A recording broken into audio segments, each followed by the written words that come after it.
Hai, selamat pagi.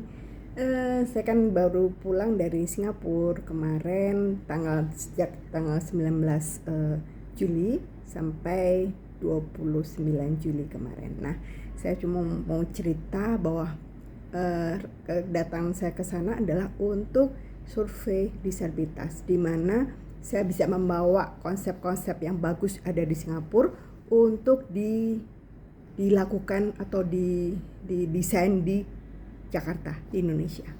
Nah, saya dapat teman di sana yang bisa membawa saya ke tempat-tempat yang benar-benar sesuai dengan apa yang saya inginkan. Itu masuk ke daerah permukiman. Hotel saya dekat dengan permukiman Balestier, dan saya masuk ke lorong-lorongnya, dan saya melihat bahkan di perkampungan perkotaan seperti itu konsepnya untuk disabilitas masih dan benar-benar dilakukan. Yang saya tahu juga bahwa Singapura adalah urban lab. Jadi di mana negara itu merupakan laboratorium untuk perkotaan. Semuanya ada. Ketika saya datang di daerah Punggol adalah satu area untuk pemukiman, semua apartemen, itu mungkin ratusan tower apartemen, itu baru, termasuk baru, itu didesain sedemikian rupa di mana warganya sangat nyaman. Mereka membangun LRT gratis, jadi bisa keliling Punggol, itu bisa kemana-mana, dan komunitasnya luar biasa. Terus juga di Red Hill atau di Batok, apa namanya, susah ya. Itu benar-benar detail saya melihat bagaimana negara itu sangat memanjakan warganya. Contoh, kalau di Punggol memang kelasnya kelas pemerintah ya, apartemen pemerintah itu kelasnya memang menengah ke bawah. Tapi fasilitasnya bintang 5. Ada LRT keliling ratusan apartemen, di mana ketika seorang mau ke kota Singapura, dia naik LRT sampai turun ke MRT. Di bawahnya ada MRT, langsung mereka ke tempat bekerja gitu. Juga sekolah-sekolah. Di situ full fasilitas umum. Sekolah, rumah sakit, mall, kalau olahraga, bahkan untuk kayak convention itu di Punggol. Itu kira-kira di utara timur Singapura. Itu baru. Ada yang daerah-daerah yang lama itu pun tetap di maintain dengan baik. Saya diajak oleh salah satu teman, dia bekerja di satu konsultan terkenal di Singapura. Dia ajak ke arah Red Hill. Red Hill itu adalah bagian area pemukiman juga dengan apartemen. Bagian ada yang dari pemerintah dan ada juga yang swasta. Bedanya adalah pemerintah tidak pakai pagar, itu yang apartemennya.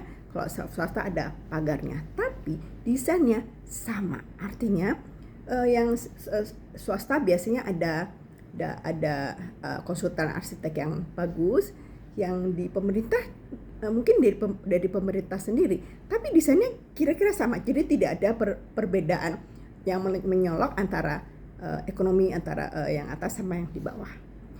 Bahkan yang di Red Hill itu ada beberapa klaster apartemen yang didesain oleh konsultan bintang 5. Desainnya keren, itu ada Sky Terrace, Sky View, dan Sky satu lagi. Itu keren banget. Bahkan ada di Sky Terrace itu adalah ada loft-loftnya, di mana ada teras-teras di atas langit ya, dan itu desainnya secara umum dari luar tuh fasadnya bintang 5, tapi dalamnya memang desain pemerintah dengan unit-unit yang kecil, lorongnya kecil, pas kursi roda. Tapi saya nyaman ke sana. Jadi kalau di apartemen yang pemerintah itu tuh bisa naik ke atas gratis, dan umum boleh. Tapi kalau di swasta nggak bisa karena ada pagarnya. Nah, itu juga yang sky terrace. Lalu ada sky field di mana saya bisa naik di rooftop dan bisa melihat lingkungan Red Hills dan tetangga-tetangganya apartemen semuanya. Astaga, saya iri, I'm jealous. Bagaimana pedulinya negara itu untuk warganya dan memanjakan warganya. Ada satu lagi klaster khusus untuk disabilitas dan prioritas atau lansia. Itu namanya enabling village. Di mana daerah-daerah itu misalnya lorongnya itu lebih besar, lebih dari 2 meter, kira-kira 2,5 meter.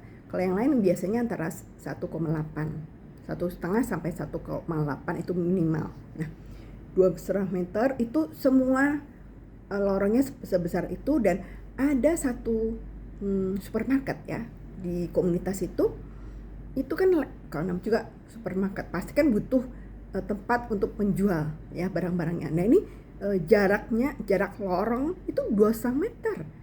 Pakai kursi roda bisa muter tanpa harus maju mundur. Ya, dan yang paling saya sayang adalah mereka mendesain troli yang bisa diikat di kursi roda saya, sehingga saya bisa mendorong kursi roda saya dengan trolinya di depan. Saya bisa ngambil masuk barang-barang belanjaan saya dan nyaman banget. Kalau di Jakarta saya belanja, kalau pakai troli pasti nggak bisa karena tangan saya cuma satu untuk dorong nyetir kursi roda.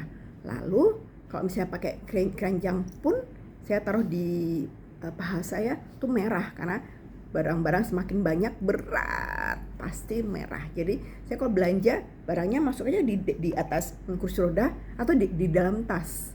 Nanti baru dibayar di kasir. Itu cukup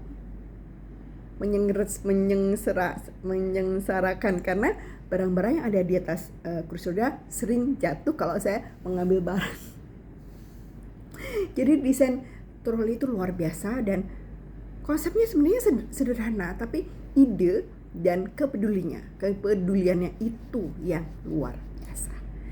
Saya bawa konsep ini, siapa tahu ada investor bikin seperti ini dan bisa didistribusikan di semua hipermarket supaya untuk kami yang pakai kursi roda bisa belanja sendiri tanpa susah.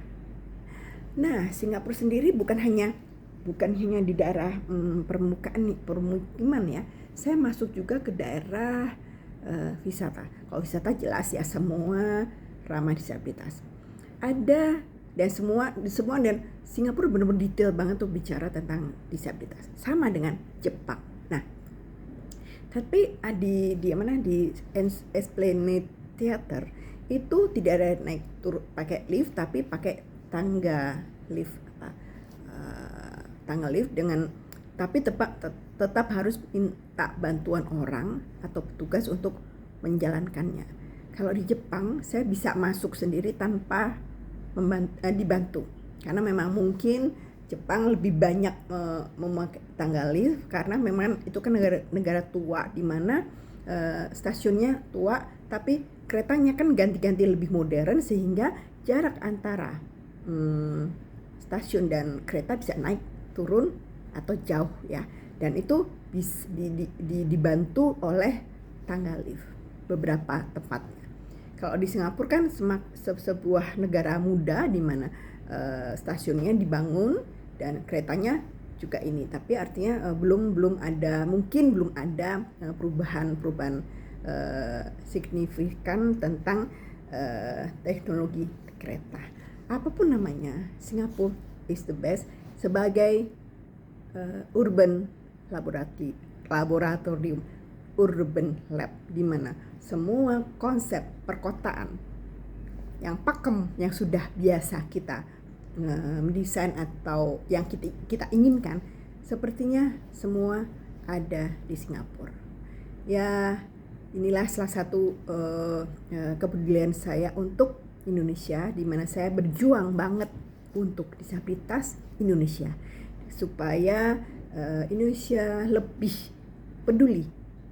Saya bawa konsep ini, saya akan tuliskan, saya share dimanapun. Kursi roda saya itu dimodifikasi sedemikian dengan 3 handphone, kanan 2, kanan 1, kiri 2, dan nantinya saya akan bikin kayak antena di atas di sandaran kursi roda saya untuk memantau kamera, karena saya nggak bisa pakai drone.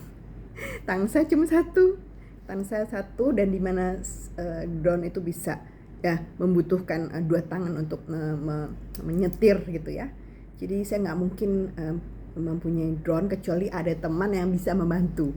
Jadi saya memodifikasi kursi roda ajaib saya dengan 3 handphone dan 1 kamera di atas.